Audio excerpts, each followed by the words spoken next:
Bonjour, aujourd'hui on va travailler le bilan qui se trouve sur le cahier d'activité de l'élève, niveau CE1 à la page 34 et page 35. Donc je vous lis le texte. Il y avait une fois deux frères dont l'un était riche et l'autre pauvre. Le riche était orfèvre et il avait un mauvais cœur.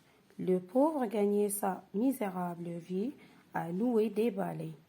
Il était bon et honnête. Il avait deux enfants. C'étaient deux jumeaux qui se ressemblaient comme deux gouttes d'eau. Ces deux enfants avaient coutume de parcourir en tous sens la maison du riche où on les nourrissait quelquefois avec les restes. Il arriva que le frère pauvre, allant un jour dans la forêt pour y chercher du boulot, aperçut un oiseau dont le plumage était entièrement couleur d'or et si beau qu'il n'en avait jamais vu de pareil. Frère Grimm, conte merveilleux. Donc, comme vous voyez ici, en fin de ce conte, il y a 3 points de suspension, c'est-à-dire on a seulement pris une partie du début de conte. Donc, ce conte n'est pas terminé. Donc, il n'y a pas la fin du conte. Bon, alors ici il s'agit d'un conte. On parle dans ce conte de deux frères. On a dit, il y a un qui était riche et un autre qui était pauvre. Donc, le riche était orfèvre. Donc, un orfèvre, c'est celui qui fabrique ou bien restaure des objets en or. L'autre, l'orfèvre, il avait un mauvais cœur, donc c'est mauvais. Donc, et le pauvre gagnait sa misérable vie à nouer des balais, c'est-à-dire c'est son métier. Qu'est-ce qu'il fait? Il noue des balais, c'est-à-dire il fabrique des balais. Bien. Alors, le pauvre frère avait deux enfants. Ce sont deux jumeaux qui se ressemblent beaucoup. Et aussi, donc, les deux frères sont différents. On a dit l'un était pauvre, l'autre était riche. Le pauvre avait deux enfants qui sont jumeaux. D'accord? Alors maintenant, on va passer aux questions de compréhension.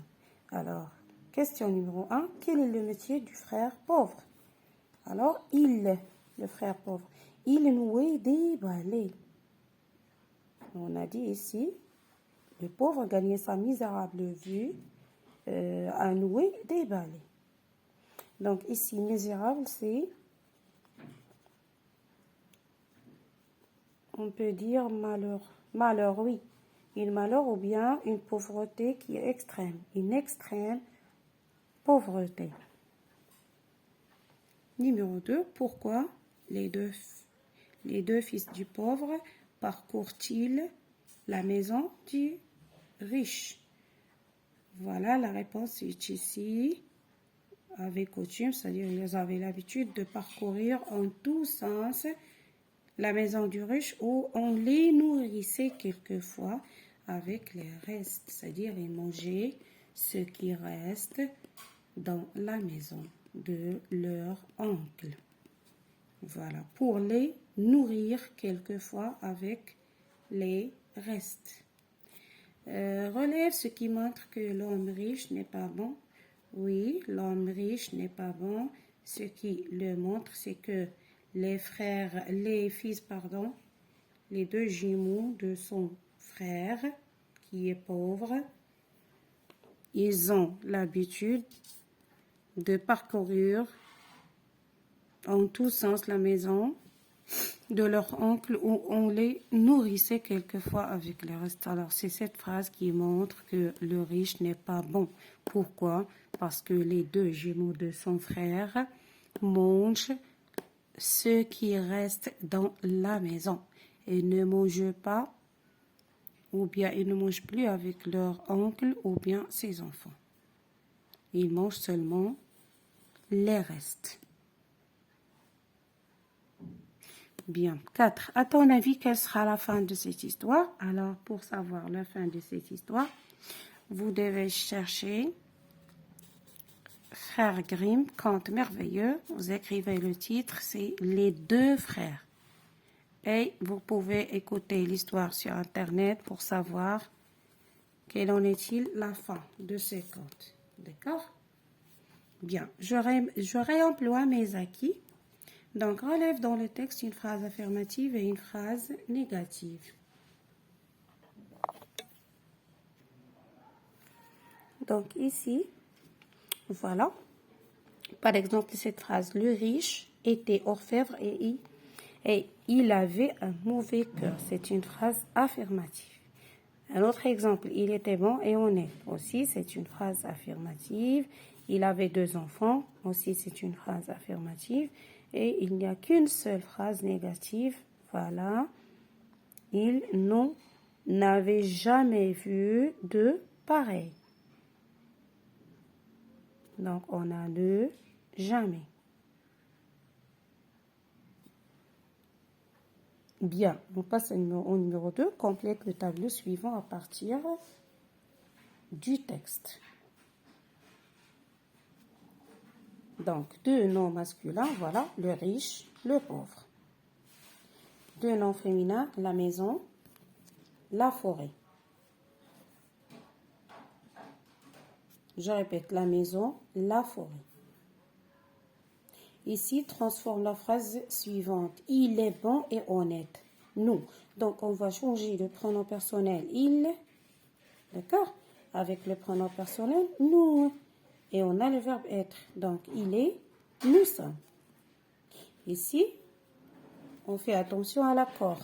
D'accord? Ici, c'est singulier. Ici, c'est pluriel. Donc, nous sommes bons.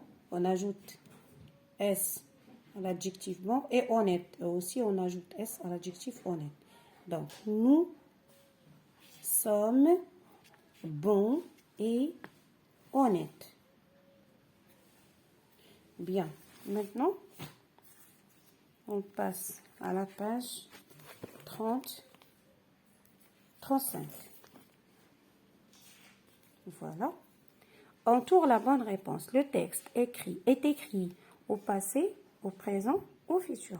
Bien sûr au passé, parce que presque tous les verbes se sont écrits à l'imparfait. Voilà, il y avait, était, avait, gagné.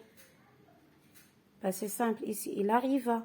Donc, le texte est écrit au passé, parce que le conte est passé dans le passé. Alors, relève dans le texte 2 couples de mots contraires. Voilà, on a le pauvre, le riche. Ce sont 2 mots contraires. On a aussi mauvais et bon. Ce sont 2 mots contraires. Maintenant, complète le tableau suivant à partir du texte. Donc, on va chercher des mots qui contiennent le son on. Alors, on, le son on s'écrit avec EN ou bien EM devant les lettres P et B et aussi avec AN et AM devant les lettres P et B. Et le son E, on peut l'écrire avec E accent, EI, AI, ET, E accent circonflexe.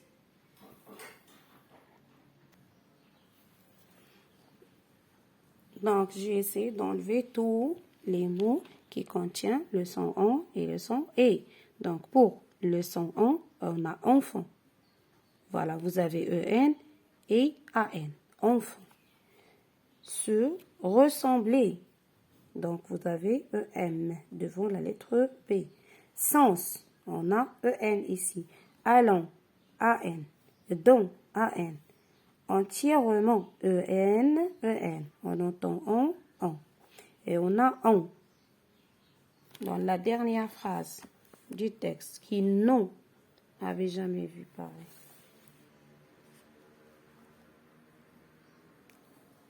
Ensuite, numéro 7, recopie ces mots dans l'ordre du dictionnaire. C'est-à-dire, on doit classer ces mots dans l'ordre alphabétique. Voilà, donc frère, ensuite pauvre, ensuite riche. Ici, pour cœur, bon et maison, on a bon, cœur, maison. Ensuite, pour jamais, vie, plumage. Donc, jamais, plumage, vie. Balai, goutte, enfant, balai, enfant, goutte. Numéro 8. Complète avec les mots de temps convenable. C'est-à-dire, on va compléter avec les expressions qui indiquent le temps. On les appelle aussi les indicateurs de temps.